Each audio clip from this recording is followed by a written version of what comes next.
Hey guys, Michael Kwan here with Beyond the Rhetoric. One of the big decisions that a lot of new parents have to make right away and throughout the lifetime of, well, for the first couple years for their baby is choosing the right diaper. And obviously, every baby is a slightly different shape and a slightly different size, so your mileage will vary, as well as how well the the diaper holds up in terms of irritation and making sure that it minimizes diaper rash and that sort of thing. So every baby is going to be a little bit different. So I can only speak from my own personal experience. Now that I've been at this at about 6 months now, we've gone through quite a few different brands and different diapers to get a sense of what we like and what we don't like. So what I have here are 7 different diapers across a few different brands. They're all in the size 2 to size 3 kind of range. So obviously things are a little bit different when she was a size 1 and newborn, and things will probably change when she gets up to size 4 or 5 and getting into the training pants. So I'll just kind of go through each of these diapers one by one, give you some kind of pros and cons from our personal perspective or personal experience from these diapers, and give you a kind of a rough conclusion at the end. Obviously you'll have to make your decisions for your own, and I think one of the best ways to do that is you buy several different ones in small packages until you decide which one works best for you. So I'll just kind of go through these one by one and move most of these aside. So the first one we have here are kind of hard to read there, but it says Huggies Little Snugglers. So the idea here is that it fits reasonably tight. This is a size 2, so she's not going to be too mobile yet. So the idea is that it doesn't need to give her too much mobility, but it should try to keep everything contained. One thing that we really liked about this kind of range is, as you can see here, there is a yellow indicator stripe here. When the diaper does get wet or soiled, that does turn blue. And obviously that depends on the distribution of the liquid and other contents of the diaper. So sometimes it was just a little bit spotty, sometimes it would come out the sides and whatever. So it's not a 100% easy way to know whether the diaper is completely soiled, but it's a good indication. What we found is that the absorbent pad here, it worked reasonably well, but it doesn't quite go all the way to the top. You can see the stretchy waistband at the top here, and it stops, some distance before that. So we did have some unfortunate instances where stuff made it out the back, and that's going to happen now and then. But with the little snugglers here, we did have more of that kind of issue. The other thing that we found is, in an effort to try to keep things contained on the sides here, you can see the leg gussets. For us, it was a little bit too tight around the thighs, and it created some irritation there. So it wasn't exactly the best diaper for us, but we're glad that we gave it a shot. The direct competitor to that line is what we have here is the Pampers Swaddlers.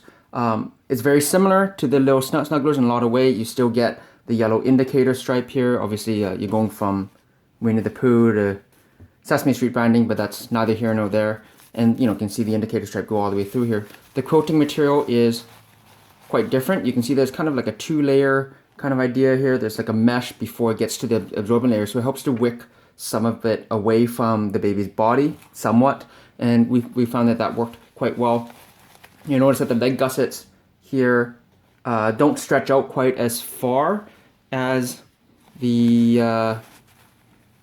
little snugglers here. So with the Swaddlers, it doesn't quite go quite as far, but we did find that it was a better fit around her thigh here. And the other thing that we really noticed is with the stretchy waistband at the back, the absorbent material, it doesn't go all the way to the top, but it does go a little bit further than the alternative. So this worked out, the Pampers Swaddlers worked out pretty well for us while she was a size 2.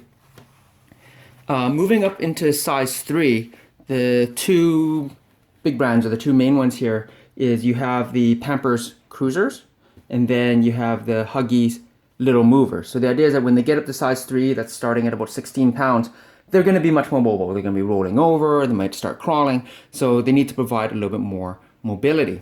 So starting with the Little Movers here, one thing that I did like is that it has this different kind of material here. It's kind of more rough, and what we found is that the sticky pad on the other end of the diaper here, it sticks a lot better to this kind of quilted material and the purple stripes here. And you also notice that the leg gussets, as before with lost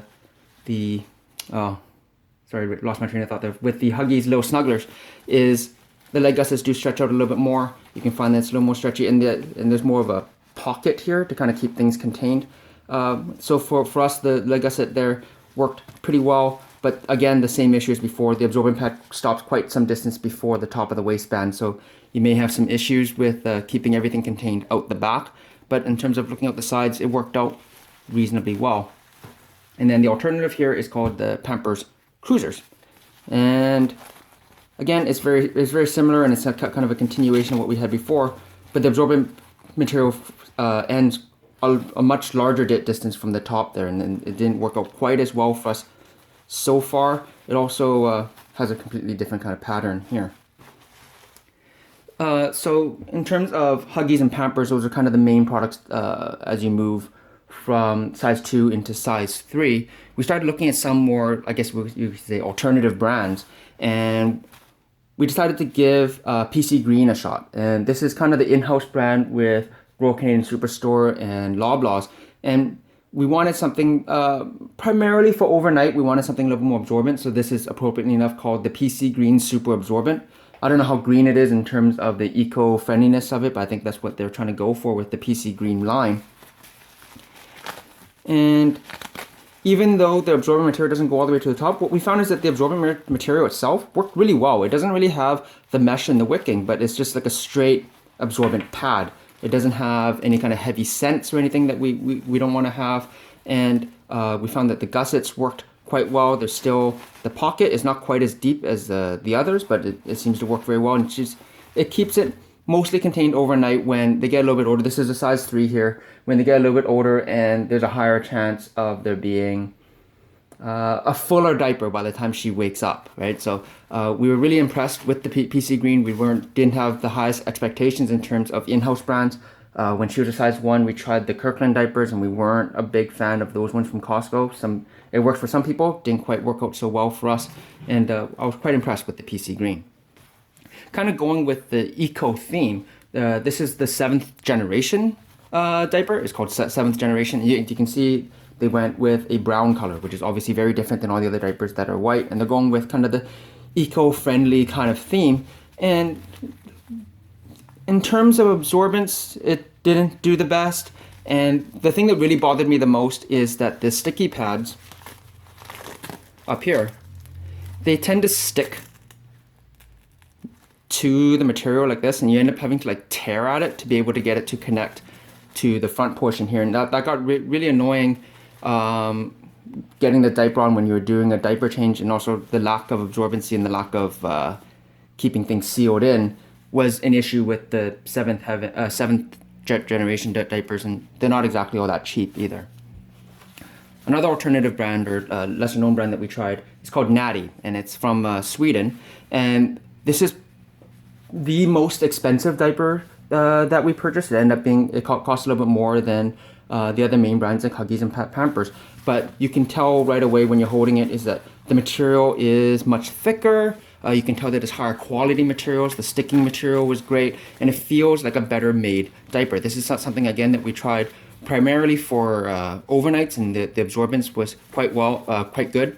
And you can see at the top here, this is for the front, and it goes pretty much all the way to the top, and that's the same way on the back. And what that meant is that it did a better job of keeping everything contained for us.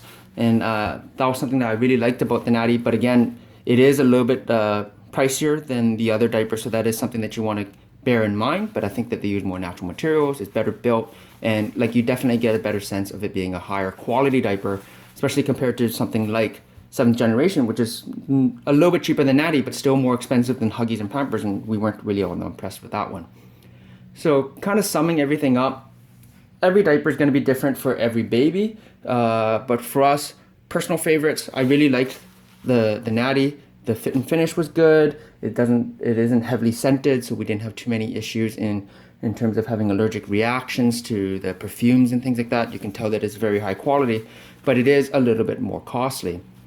Moving a little bit further down the scale, I was surprisingly impressed with what PC Green had to offer with their super absorbent diaper. We've only used it for a little while, but it does seem to do a pretty good job as being a slightly less expensive alternative to the Naty, and it does perform a lot better overnight than does the Pampers and the Huggies alternatives. Kind of going back to it, but if you were to look at kind of the main brands, then comparing the Pampers Cruisers to the Huggies Little Movers. We prefer the Little Movers mostly because it does give her more mobility. It's a nice fit around the thighs, and it worked out quite well for us. However, going back into the size 2, we would say that we prefer the Pampers Swaddlers over the Pampers, over the Huggies Little Snugglers. The Pampers just, it wasn't heavily scented. The indicator stripe was good, and the fit and finish just for our baby worked a lot better than here, where the thigh gussets were a little bit too aggressive in trying to keep things contained, and it ended up creating like a rash or a tightening around her legs there. So as a new dad, it can be really overwhelming going through all these different diapers, and trying to keep all their names straight is going to be a challenge, and I'm sure everything's going to continue to change as she gets older and we go through size 4 and size 5. But I hope that gives some of you new dads and new moms out there some perspective on the different diapers that are available. They're not all the same, even though they do fundamentally the same thing, but it's something to keep in mind, and be willing to try the different brands and different styles until you find the one that works best for you. Thanks for watching. I hope to continue doing more parenting related videos here on YouTube. Make sure you check out my website at btr.michaelkwan.com. Again, I am Michael Kwan for Beyond the Rhetoric. Thanks for watching. Make sure you like, comment, and subscribe, and I'll catch you in my next video.